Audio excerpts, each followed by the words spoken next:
नमस्कार दोस्तों, क्या आप जानते हैं पुराने ज़माने में हमारी ट्रेडिशनल रेसिपी आम का अचार किस तरह से बनाए जाते थे। तो आज मैं अपने परदादी की तरह हड़िया में आम का अचार बनाना बताऊंगी। शुरू से अंत तक देखिएगा, तभी आपके आम का अचार परफेक्ट बनेंगे। तो आइए शुरू करते हैं इस अचार को बनाना। तो आम का अचार बनाने के लिए 2.5 किलो कच्चा आम लिए हैं और इसे 5-6 घंटा के लिए पानी में डुबो दिए थे। तो अभी नया नया अचार बनाने के लिए आम गिरा ही है और शादी का सीज़न भी चल रहा है, इस वजह से आम थोड़ा महंगी आ रही है। तो सस्ती होगी तो और बना लूँगी। तो आप अपने ज़रूरत अनुसार ज़्यादा करके अचार बना सकते हैं। तो इसे बढ़िया से धो लेंगे इस तरह से हाथों से रगड़कर। फिर आम में जो बड़ी बड़ी डंठल लगी है वो तोड़ लेंगे और साथ में आम में जो पानी लगी है वो भी पोंछ लेंगे। वैसे आप 1 घंटा के लिए ऐसे भी छोड़ सकते हैं, तो यह सूख जाएगी। तो बाकी बचे हुए पानी भी इसमें लगी है वो सूखने देते हैं। फिर मैं यहाँ अपने परदादी की तरह मटके में आम का अचार बनाऊंगी। तो मटके को रात भर पानी में डुबा कर रख दिए हैं और इसे निकाल कर अच्छी तरह से धो लेंगे और फिर इसे धूप में अच्छी तरह से सुखा लेंगे, तभी यूज करेंगे।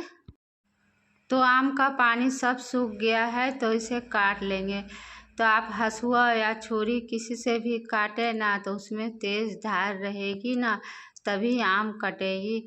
तो आप अपने पसंद अनुसार छोटा या बड़ा साइज़ के आम काट सकते हैं। वैसे आप चाहें तो आम को बाज़ार से भी कटवा के ला सकते हैं, मगर कटे हुए आम को कभी भी पानी से नहीं धोने चाहिए। सुखाने पर भी कुछ पानी का अंश रह जाते हैं, इससे अचार जल्दी ख़राब हो जाते हैं। तो पहले 1 दिन पहले आम ले आएँ और उसे कुछ घंटों के लिए पानी में डुबा लें, फिर अच्छी तरह से धोकर सुखाकर फिर कटवाएँ। तो देखिए आम हमारी सब कट गई है, तो इसमें 2 चम्मच हल्दी, 4 चम्मच नमक दे दिए हैं और इसमें अच्छी तरह से मिला देंगे। आम के अचार में पहले हल्दी नमक इसलिए डाले जाते हैं क्योंकि आम में गर्मी रहती है और नमक डालने से पानी छोड़ेगी और पानी छोड़ने से इसकी जो गर्मी अंदर की रहती है वो निकल जाती है।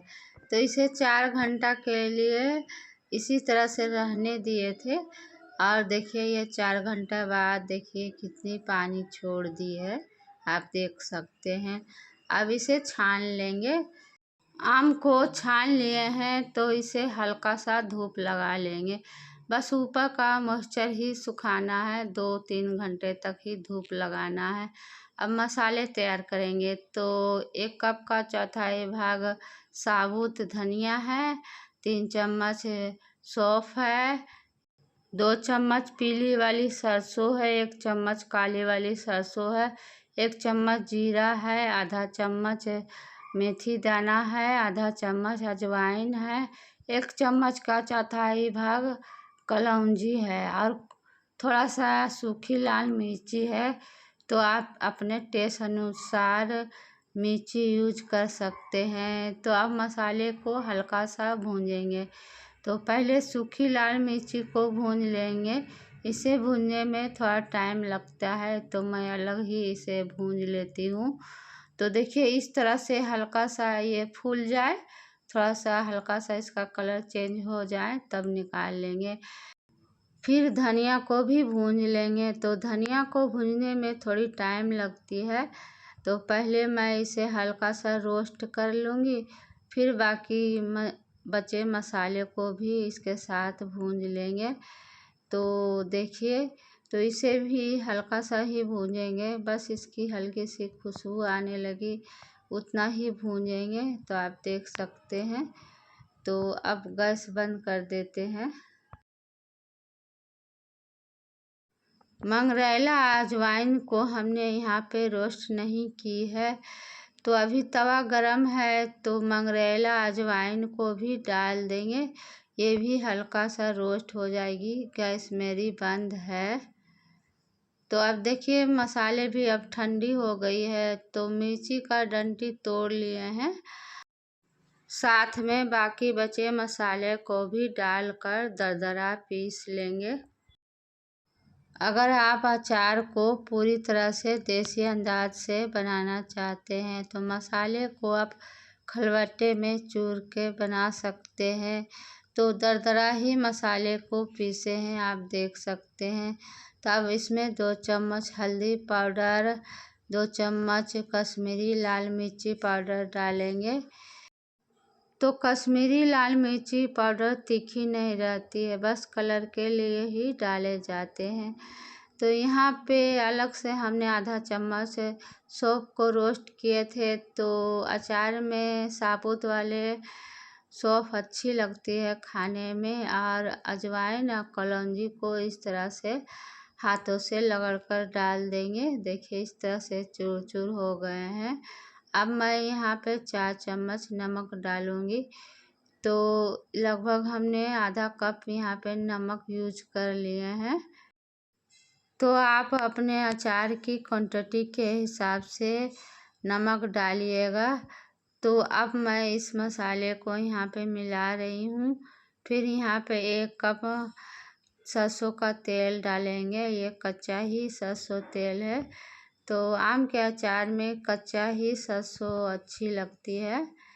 तो आप देख सकते हैं, देखिए इस तरह से अभी ड्राई लग रहे हैं। तो फिर से आधा कप यहाँ पे तेल डालूँगी। अब देखिए आम भी हल्की सी सूख गई है, बस इतना ही इसे सुखाना है। अगर आम ज़्यादा सूख जाएंगे तो अचार रसीली टाइप के नहीं बनेगी, ड्राई ड्राई लगेगी खाने में। तो अब मसाले जो मिलाए हैं उसके साथ आम को भी मिला लेते हैं। देखिए इस तरह से मिला लेंगे। अगर आपको तेल में डूबा हुआ अचार पसंद है तो तेल की क्वांटिटी बढ़ा सकते हैं। तो मैं अपने दादी की तरह सूखा आम का अचार बना रही हूँ, इसीलिए हमने यहाँ पे कम तेल यूज किए हैं। तो देखिए अच्छी तरह से इसे मिला लिए हैं। तो इसे साइड में रखते हैं। तो मैं यहाँ पे अपनी दादी की तरह मटका में अचार बनाऊँगी। तो ये अच्छी तरह से सूख गई है और इसमें थोड़ा सा सरसों तेल लगा देंगे। चारों पट्टी मटके में तेल लगाकर आम सभी इसमें डाल देंगे। तो इस अचार को बनाते हुए दादी को हमने लगभग आज से 30-32 साल पहले ही देखे थे। तो मेरे पापा गांव के बाहर ड्यूटी करते थे, तो बीच बीच में मैं अपने मम्मी पापा के साथ गांव जाती रहती थी। तो उसी टाइम हमने दादी को देखा था कि आधे अचार को कांच वाले जार में बनाई थी, आधे अचार को मिट्टी वाले बर्तन में। उस समय लगभग 10-11 साल की रही होंगी मैं। तो कौन क्या बना रहा है ये सब चीज़ें देखने की गौर से बचपन से आदत है। इस वजह से आज भी याद है कि दादी ने किस तरह से अचार बनाई थी। तो उस टाइम हमने दादी से पूछा भी था कि दादी मिट्टी में अचार बना रही हो तो मिट्टी मिट्टी खाने में नहीं लगेगा। तब दादी ने बताया था कि जब मैं यंग थी तो मेरी मम्मी और बाकी सभी घरों में इसी तरह से अचार बनते थे। तो ढेर सारे मटके में अचार बनते थे। उस टाइम फैमिली भी बड़ी रहती थी और जन मजदूर को भी खाने का साथ दिए जाते थे। तो इस वजह से अचार मटके में ढेर सारे बनाए जाते थे। तो आप भी कमेंट करके बताइए कि पहले के लोग मटके में क्यों अचार बनाते थे। तो मेरे हिसाब से बहुत कारण रहते होंगे मटके में अचार बनाने का। तो देखिए अचार को मटके में हमने रख दिए हैं। अब सूती साफ कपड़ा से इसे ढककर बांध देंगे और इसे दिन में 2-3 घंटा ही धूप लगाएंगे, फिर इसे छांव में रख देंगे। तो अचार में इस तरह से डायरेक्ट धूप लगती है ना, तो अचार बहुत टेस्टी बनती है। इस तरह से 7-8 दिनों तक दिन में 2-3 घंटा ही धूप लगाएंगे। तो मेरी दादी के यहाँ मिट्टी का घर था, तो आंगन में ही मिट्टी का तख्ता बना हुआ था, तो वहीं पे अचार को रखती थी। तो दिन में 2-3 घंटा ही धूप आती थी। तो उस समय हमने दादी से पूछी भी थी कि दादी अचार में तो धूप कम लगती है, तो दादी बताई थी कि अचार में इतना ही धूप चाहिए। तो बीच बीच में इस तरह से झुलस कर मिलाते रहेंगे अचार को। तो देखिए 8 दिनों के बाद अचार इस तरह से लग रही है देखने। तो अब इस अचार को कपड़े से नहीं ढकेंगे और इसे धूप भी नहीं लगाएंगे। फिर हड़िये का ढक्कन लेंगे और इसे ढककर गूंदे हुए आटे किनारे लगाकर पैक कर देंगे। तो हमने आप लोगों से पूछा है कि पहले के लोग मिट्टी का बर्तन ज़्यादा क्यों यूज करते होंगे। मेरे हिसाब से बाज़ार की चीज़ें कम यूज करते होंगे, जो घर में बनता होगा या गांव में मिलता होगा वही यूज करते होंगे। तो गांव में तो मिट्टी का बर्तन आसानी से मिल जाते होंगे, इसलिए भी यूज कर लेते होंगे। या फिर गांव से बाज़ार दूर रहता होगा, आने जाने की सुविधा भी कम रहती होगी। या फिर कांच वाले जार खरीदने में असमर्थ रहते होंगे। अभी के समय में हर खाने पीने चीज़ें से लेकर सभी चीज़ें डब्बे में ही आती है। उस समय डब्बा आती भी थी तो चदरा वाला डब्बा रहता था, तो चदरे वाला डब्बा में अचार तो नहीं बना सकते हैं, इस वजह से मिट्टी का बर्तन यूज करते थे। किनारे आटे लगाकर इस अचार को 20-25 दिनों के लिए घर में किसी सुरक्षित जगह पे रख दीजिएगा। फिर 20-25 दिनों के बाद यह खाने के लिए यह अचार तैयार हो जाएगी। तो मेरी दादी क्या करती थी, जब यह अचार खाने के लिए तैयार हो जाती थी तो कुछ दिनों के लिए थोड़े से अचार को निकाल लेती थी और फिर इसी तरह से आटे लगाकर ढक्कन बंद करके रख देती थी। तो इस समय आपको लग रहा है कि यह अचार खराब हो सकते हैं, तो आप इस अचार को कांच वाले जार में ट्रांसफ़र करके अभी रख सकते हैं। ऐसे भी रखिएगा ना तो 1-2 साल तक यह अचार खराब नहीं होगी।